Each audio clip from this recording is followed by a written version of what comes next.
तो हेलो दोस्तों, जय जवान जय किसान जय हिंदुस्तान। आपके अपने यूट्यूब परिवार में हार्दिक स्वागत करता हूं। आशा करता हूं आप मस्त होंगे, ज़बरदस्त होंगे, स्वस्थ होंगे। तो आइए लूसेंट का हम अगला टॉपिक जो है सामवेद के बारे में आज हम पढ़ेंगे। लूसेंट का जो अगला टॉपिक है सामवेद, तो आज इसके बारे में हम लोग पढ़ेंगे। तो आइए ज़्यादा देर न करते हुए अपने टॉपिक पर चलते हैं। तो सामवेद इसे भारतीय संगीत का जनक कहा जाता है। इसे भारतीय संगीत का जनक कहा जाता है। सामवेद को भारतीय संगीत का जनक कहा जाता है। जो इसकी दूसरी बात है, इसको देख लेते हैं। गाई जाने वाली ऋचाओं का संकलन है। इसमें गाई जाने वाली ऋचाओं का संकलन है। सामवेद में गाई जाने वाली ऋचाओं का संकलन है। इसकी जो अगली बात है, इसको पढ़ते हैं। इसको पढ़ने वाले को, यानी कि इसके पाठकर्ता को, इसको पढ़ने वाले को उदात्री कहते हैं। इसको पढ़ने वाले को उदात्री कहते हैं। सामवेद को पढ़ने वाले को उदात्री कहते हैं। अगली बात इसकी, सामवेद संहिता में 1875 मंत्र हैं। सामवेद संहिता में 1875 मंत्र हैं। इनमें 1504 मंत्र ऋग्वेद के ही हैं। इनमें से 1504 मंत्र ऋग्वेद के हैं।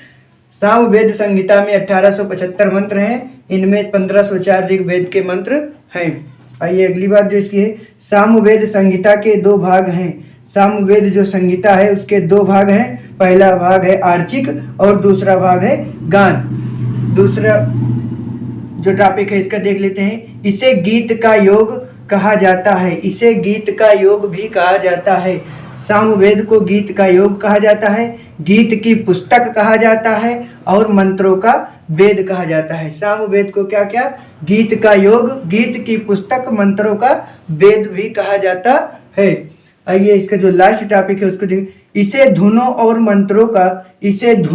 मंत्रों का संग्रह भी कहते हैं। यह धुन और मंत्र का संग्रह भी है। कौन? सामवेद।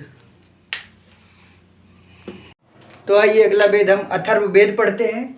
अथर्ववेद, यह वेद अथर्वा ऋषि द्वारा रचित है। यह वेद अथर्ववेद अथर्वा ऋषि द्वारा रचित है।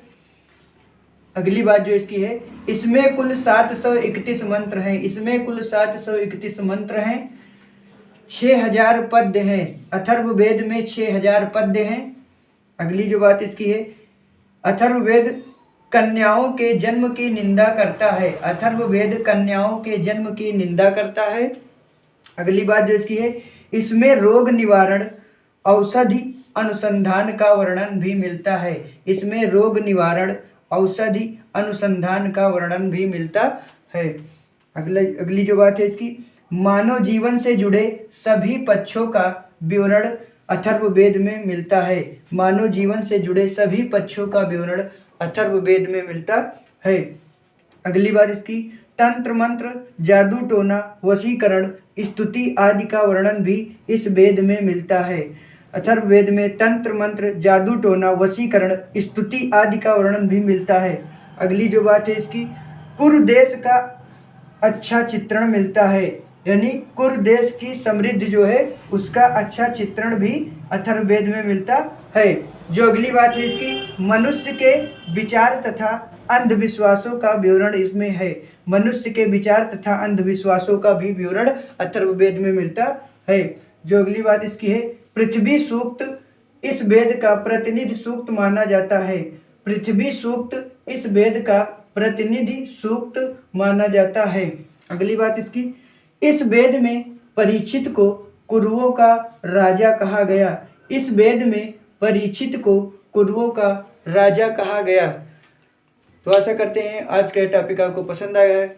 तो पसंद आया हो तो आप कमेंट करके बताइए। तो आज के लिए इतना ही। मिलते हैं किसी नेक्स्ट टॉपिक में नए एनर्जी के साथ। तब तक के लिए जय जवान जय किसान जय हिंदुस्तान जय हिंद, वंदे मातरम।